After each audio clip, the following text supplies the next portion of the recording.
বিমানবন্দর railway station কার পার্কিংয়ের তথ্য সংগ্রহ করতে গিয়ে হামলার শিকার হয়েছেন সাংবাদিক মাসুদ রানা। রাজধানী ঢাকার প্রাণকেন্দ্র ও প্রতিদিন লক্ষ লক্ষ মানুষের যাতায়াতের অন্যতম প্রধান মাধ্যম বিমানবন্দর এলাকা। হযরত শাহজালাল আন্তর্জাতিক বিমানবন্দর কোল ঘেঁষেই অবস্থিত বিমানবন্দর রেলওয়ে স্টেশন। এই রেলওয়ে স্টেশনে বিশাল কার পার্কিংয়ের ব্যবস্থা থাকলেও সেখানে সাধারণ মানুষ বা কোনো প্রাইভেট কার ঢুকতে পারে না বলে অভিযোগ রয়েছে।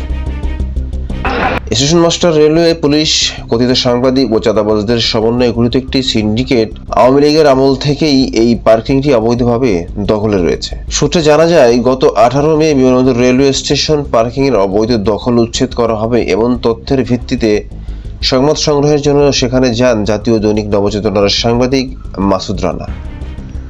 সংবাদ সংগ্রহ করে তার ওপর পরিকল্পিতভাবে হামলা চালায় 4 থেকে 5 জনের একটি চাঁদাবাজ চক্র এবং মাসুদুর রহমান বিজয়কে মারধর করে ফেলে।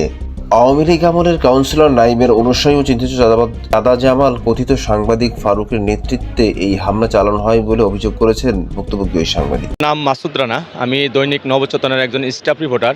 গত 18 মে আমি সংবাদ পাই যে এই এয়ারপোর্ট রেলওয়ে স্টেশন এলাকাতে যে অবৈধ পার্কিং বা অবৈধ দোকানপাটগুলো রয়েছে, এই দোকানপাটগুলো উচ্ছেদ অভিযান করা হবে। এই সংবাদের ভিত্তিতে আমি এখানে সংবাদ সংগ্রহের কাজে আসি। আসার পরে আমি এইখানে সংবাদ ফুটেজ নেওয়াকালীন এইখানের কিছু নামধারী ছিনতাইকারী ও চাঁদাবাজ যারা এখানে যাদের পরিকল্পনা বা যাদের মেকানিজমে এইখানে অবৈধ পার্কিংয়ে দোকানপাট বসাইতে পারে বা বসিয়ে চাঁদা হাসিল করে, ফারুক এবং জামাল গং, এরা আমার উপরে এই তথ্য সংগ্রহের সময় অকথ্যভাবে হামলা করে আমার কাছে থাকা ক্যামেরা ছিল, সেই ক্যামেরাটি যার মডেল হচ্ছে 1300D ক্যামেরাটি কেড়ে নেয় এবং আমার কাছে 1 লক্ষ টাকা ছিল, যেটা আমি আমার সাংবাদিকতার পাশাপাশি ব্যবসা করি, ব্যবসার টাকা ছিল, এই টাকাটা কেড়ে নেয় এবং আমার গলায় একটা চেন ছিল, যে চেনটি তারা কেড়ে নিয়ে যায়। পরবর্তীতে জানতে পারি যে ফারুক একজন প্রকাশ্য ছিনতাইকারী ও চাঁদাবাজ। এখানে রেলওয়ে পার্কিংয়ে তারও একটা অবৈধ 2টা দোকান রয়েছে, যার কারণেই সে আমার উপরে, ফারুক এবং জামাল গংরা আমার উপরে হামলা চালায়। আমরা শুনছি দাদা, কিন্তু দেখি নেই জামাল আর এটা সাংবাদিক ফারুক, হ্যাঁ মারামারি হয়েছিল। তো আমরা যখন আসছি শুনছি যে মারামারি হয়েছে সাংবাদিকের সাথে, জাস্ট এই পর্যন্তই। এখন মারামারি কার সাথে হয়েছে ওটা দেখি নেই। রেলওয়ে মামলার এজাহার সূত্রে জানা যায়, হামলাকারীরা মাসুদ রানাকে মারধর করে কাঁধের ব্যাগ থেকে নগদ 1 লক্ষ টাকা, একটি 1300D SLR ক্যামেরা এবং গলায় থাকা 8 আনা ওজনের একটি স্বর্ণের চেইন ছিনিয়ে নেয়। সেই সাথে এই চক্রটি মোটরসাইকেল ভাঙচুর করে, যার জন্য 30,000 টাকার মতো ক্ষতি সাধন হয়েছে এমনটি উল্লেখ করা হয়েছে। পরবর্তীতে খবর পেয়ে অন্যান্য সাংবাদিকরা দ্রুত এসে মাসুদ রানাকে উদ্ধার করে কুয়েত মন্ত্রী বাংলাদেশ সরকারি হাসপাতালে নিয়ে যান, যার মামলা নম্বর 13।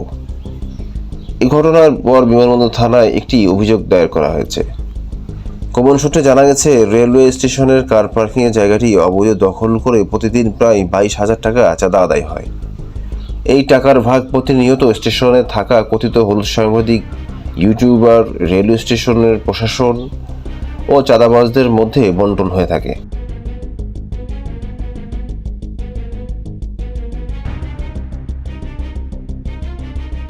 স্থানীয়দের অভিযোগ, রেলওয়ে স্টেশনের ভেতর প্রকাশ্যে মাদক বিক্রি হলেও এর বিরুদ্ধে কোনো আইনগত পদক্ষেপ নেওয়া হয় না। এই অবৈধ দখলদার দ্রুত উচ্ছেদ করা না গেলে ভবিষ্যতে এই এলাকা জনসাধারণের যাতায়াতের সম্পূর্ণ অনুপযোগী হয়ে পড়বে। সার্বিক বিষয়ে রেলওয়ে পুলিশ সুপার নিকোলিন চাকমার সাথে যোগাযোগ করা হলে তিনি জানান, পুরো বিষয়টি তদন্ত সাপেক্ষে এই ব্যবস্থা গ্রহণ করা হবে বলে আশ্বাস দেন। সাইদ হোসেন রিপন, নজর বিডি, ঢাকা।